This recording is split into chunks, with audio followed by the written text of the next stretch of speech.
Digital दुनिया की ताज़ा-तरीन हलचलों से रूबरू होने के लिए अभी सब्सक्राइब कीजिए हमारे यूट्यूब चैनल डिजिटल एक्सेस को। साथ ही लेटेस्ट नोटिफिकेशन पाते रहने के लिए नीचे दिए गए बेल आइकन को प्रेस करना ना भूलें। नमस्कार दोस्तों, स्वागत है आपका हमारे YouTube चैनल डिजिटल एक्सेस में। मैं हूं आपका दोस्त प्रत्युष पार्थ और आज आपको सुनाने वाला हूं आपके गांव की व्यथा। जी हां, बिल्कुल सही सुना आपने। यह व्यथा उसी गांव की है जिस गांव की गोद में कुलांचे मारता हुआ कभी नन्हा सा बालक मिट्टी में लोट-पोट कर भी थकता नहीं था। जिस गांव की पगडंडियों पर वह बालक सरपट दौड़ते हुए अपने बालपन के मित्रों सखाओं के साथ भांति-भांति की बाल क्रीड़ाएँ किया करता था। किंतु वे ही नन्हे बालक जब युवक हुए तो अपनी आँखों में अपने भविष्य के सुनहरे सपने सजोए शहरों की ओर चल निकले। और जब ये सपने सच हो गए तो अपने गाँव की, अपने बचपन की वो भूली-बिसरी यादें कभी-कभी उनका मन कचोटती भी हैं तो शहरों की ऊंची-ऊंची अट्टालिकाएं और गगनचुंबी इमारतों की चकाचौंध भरी दुनिया, वो यादें धुंधली होकर कहीं खो सी जाती हैं। तो आज वह गांव अपने उन्हीं बासिंदों से शिकायत भरे लफ्ज़ों में अपने दिल की बात कहना चाहता है। तो चलिए आज आपको सुनाते हैं भारत के हर उस वीरान पड़े गांव की कहानी, उसी की जुबानी। मैं गांव हूँ, मैं वही गांव हूँ जिस पर यह आरोप है कि यहाँ रहोगे तो भूखे मर जाओगे। मैं वही गांव हूँ जिस पर यह आरोप है कि यहाँ अशिक्षा और बेरोजगारी का साया है। मैं वही गांव हूँ जिस पर असभ्यता, जाहिल, गंवारपन होने का भी आरोप है। हाँ, मैं वही गांव हूँ जिस पर आरोप लगाकर मेरे ही अपने बच्चे मुझे छोड़कर दूर बड़े-बड़े शहरों में चले गए। जब मेरे बच्चे मुझे छोड़कर जाते हैं तो मैं रात भर सिसक-सिसक कर रोता हूँ। फिर भी जिंदा ही तो हूँ।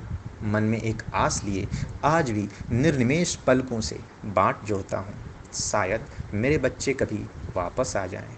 उन्हें देखने की ललक में सोता भी तो नहीं हूँ। लेकिन हाय, जो जहाँ गया वहीं का हो गया। किंतु मैं पूछना चाहता हूँ अपने उन सभी बच्चों से, क्या मेरी इस दुर्दशा के जिम्मेदार तुम नहीं हो? अरे, मैंने तो तुम्हें कमाने के लिए शहर भेजा था और तुम मुझे छोड़कर शहर के ही हो गए। पर मेरा हक कहाँ है? क्या तुम्हारी कमाई से मुझे घर, मकान, स्कूल, कॉलेज, इंस्टीट्यूट, अस्पताल आदि बनाने का अधिकार नहीं है? ये अधिकार मात्र शहर को ही क्यों? जब सारी कमाई शहर में दे रहे हो तो मैं कहाँ जाऊँ? मुझे मेरा हक क्यों नहीं देते? अब जबकि इस महामारी के संकट में सर पर मौत का साया मंडराया तो खौफ के मारे गांव भाग रहे हो। गाड़ी नहीं मिली तो सैकड़ों मील पैदल ही बीवी बच्चों के साथ चल निकले। आखिर क्यों? जो लोग यह कहकर मुझे छोड़ शहर चले गए थे कि गांव में रहेंगे तो खाने के लाले पड़ जाएंगे, वे आज शहरों से पलायन कर किस भरोसे पैदल ही गांव लौटने रहे हैं। निश्चित रूप से उन्हें यह विश्वास है कि एक बार गांव पहुंच जाएंगे तो शायद ज़िंदगी बच जाएगी, भरपेट भोजन भी मिल जाएगा और शायद इस महामारी से उनका परिवार कुनबा भी बच जाए। सच तो यही है, गांव कभी किसी को भूख से नहीं मारता। तो मेरे प्यारे, चलो किस सोच में पड़े हो, अब समय आ गया है, वापस आओ और मुझे फिर से सजाओ। मेरी गोद में फिर से चौपाल लगाओ, मेरे आंगन में चाक के पहिए घुमाओ, अपने खेत खलिहानों में अनाज उगाओ, खुद भी खाओ और दुनिया को भी खिलाओ। महुआ पलाश के पत्तों को बीनकर पत्तल दोने बनाओ, गोपाल बनो, मेरे नदी नाले, ताल तलैया, बाग बगीचे गुलजार करो। आज भी बूढ़े बाबा की प्यार भरी गालियाँ, नुक्कड़ वाले काका के उटपटांग डायलॉग, पंडिताइन काकी की अपनापन वाली खींच सब तुम्हें पुकार रहे हैं। माँ पापा की मिठाई, दशरथ साहू की आटे की मिठाई, हजामत और मोची की दुकान, भूंजे की सोंधी सोंधी महक, माँ के हाथों की मीठी लैया, लहलहाते खेतों की चना कचरी, होरहा, बूट, खेसारी, सब आज भी तुम्हारी राह अपलक निहार रहे हैं। मैं तनाव भी कम करने का कारगर उपाय जानता हूँ। मैं प्रकृति के गोद में जीने का प्रबंध कर सकता हूँ। मैं सब कुछ कर सकता हूँ, बस तू समय समय पर आया कर मेरे पास। अपने बीवी बच्चों को मेरी गोद में डालकर निश्चिंत हो जा। दुनिया के कृत्रिमता को त्याग दे, फ्रिज का नहीं घड़े का पानी पी।